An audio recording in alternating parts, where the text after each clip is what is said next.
এ ভাই কারাও কই যাইতেছো? তোমার লগে কথা আছে। আরে ভাই তুই গ্রামে আইবি এই কথাটা তুই আমার আগে কইতি না? তোর স্টেশন থেকে আনতেগা আয় ভাই, তুই আমার বুকে আয়। এই দাঁড়াও, দূরে থাকো, আরো দূরে যাও, দূরে যাও। তোমার শরীর থেকে দুর্গন্ধ আসতেছে, আর এই দুর্গন্ধ শরীর নিয়ে আসছো আমাকে জড়িয়ে ধরতে। জানো আমার এই জামা কাপড়ের মূল্য কত? আর আমি যে সেন্টটা ব্যবহার করি এই সেন্টটার দাম কত জানো? তুমি সারা বছরেও এই সেন্টের টাকা ইনকাম করতে পারবে না, বুঝলে?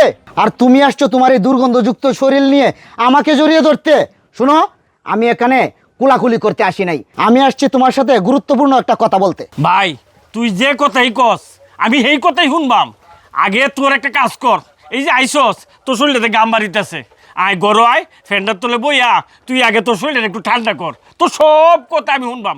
আয় ভাই গড়ে আয় আয়। থামো, তোমার এই ভাঙা ঘরে আমি বসতে আসি নাই, আমি আসছি তোমার সাথে গুরুত্বপূর্ণ কিছু কথা বলতে। আমি বলছি না তোমাকে, আমার এই গ্রামে 2 মিনিটও ভালো লাগতেছে না, আমার কেমন জানি একটা অসহ্য গরম লাগতেছে। আমি শহরে এসির মধ্যে বড় হয়েছি, আর তুমি এখানে বলতেছো বসতে। আমি এখানে বসবো না, আমি তোমার সাথে গুরুত্বপূর্ণ কথা বলে আমি এক্ষুনি চলে যাব। হ ভাই তুই কথাটা ঠিকই কইছস, শুরু কাল থেকে তুই এসি রুমতে কে বড় হইছস। আসলে ভাই আমি ভাই সে কাম করিয়া তোর এসি রুমরা কেলে আবার করাইছি, এখন তোর গ্রাম ভালো লাগবো কি করিয়া? তোর আমার ঘরে যাওয়া লাগতো না ভাই, তোর কি জরুরি কথাটা এটা শুনি। আচ্ছা বলতেছি, শুনো।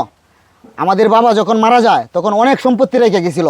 তোমার বাগের যত সয় সম্পত্তি আছে তুমি তো সব বিক্রি করে দিছো, এখন আছে আমার বাগে এই বাড়িটা। তাই এই বাড়িটা আমি বিক্রি করে দিছি। শুধু বিক্রি করে দিছি না, অ্যাডভান্স কিছু টাকাও নিয়ে আইছি, আর দলিলও সাথে নিয়ে আইছি। তুমি এই দলিলে সিগনেচার করে দিবা, আমি এক্ষুনি ঢাকা চলে যাব, আমি আর এই গ্রামে আসবো না। আরে ভাই এটা তুই কি কইতেছস?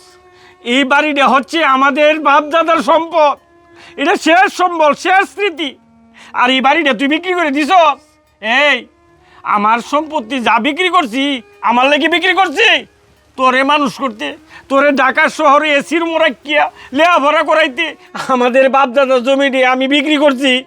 আর আজকে তুই কিটা কইতেছস এই বাড়ি ডেবে চলবে? এই আমি সারাদিন মাইশের বাড়িতে একটু কাম কাজ করিয়া সন্ধ্যার সময় এই গড্ডা মাঝে আয় হতি, তুই তুই বাড়িটা আমি বেচে লাস, আমি কই থাকবাম, কই যায়া? হ্যাঁ থামো, তুমি আমার সামনে এই মায়া কান্না করে কোনো লাভ নাই। তুমি কই ঘুমাইবা কি করবা এটা তো আমি দেখবো না, আমার টাকার দরকার, এই কারণে আমি বাড়ি বিক্রি করে দিছি, আমি টাকা নিয়ে আনিছি। তুমি এখানে সিগনেচার করবা, তার মানে সিগনেচার এখনই করবা। ধরো সিগনেচার করো, নাও ধরো এখনই সিগনেচার করো। এই দাও কলমটা দাও। ভাইরে তোরে মানুষ করতে আমি সকল কিছু শেষ করছি, তোরে মানুষ করতে আমি বিয়া শাদি করছি না, তোর লাগি আমি ওহনো ছিঁড়া জামা কাপড় ইন্দে তাই। আর তুই এই সাধারণ একটা দলিল আমি সই করতাম না, এটা তুই ভাব জানলে আমি এমনই তোর সই করে দিতেছি।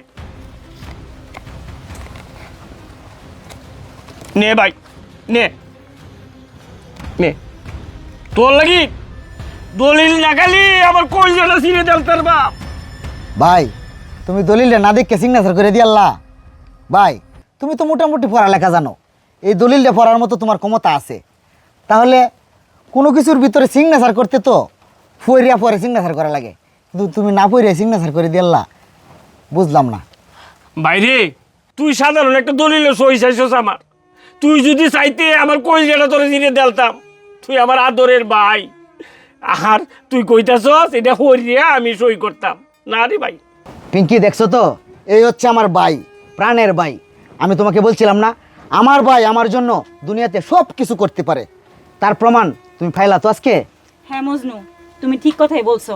আমি ভাইয়াকে অনেক ভুল বুঝেছিলাম, কিন্তু এসে দেখি উনি একজন ভালো মানুষ, উনি একজন মাটির মানুষ। আর তুমি যে ডিসিশনটা নিয়েছো একদম ঠিক করেছো। শহরের বাড়িটার একমাত্র হকদার হচ্ছে এই ভাইয়া। শহরের বাড়ির হকদার আমি? আমি তো কিছুই বুঝতেছি না। ভাই তোমার কিছু বুঝতে হবে না, তুমি আগে আমার কাছে আসো।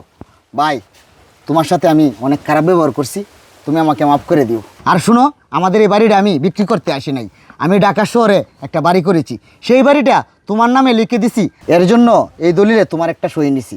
আর রাস্তা দিয়ে আসার সময় পিঙ্কি বলতেছিল 2 কোটি টাকার বাড়ি তোমার নামে আমি কেন লিখে দিছি, তোমার নামে যে আমি 2 কোটি টাকার বাড়ি কেন লিখে দিলাম এটা বোঝানোর জন্যই এতক্ষণ এই নাটকটা পিঙ্কিরে নিয়ে করেছি।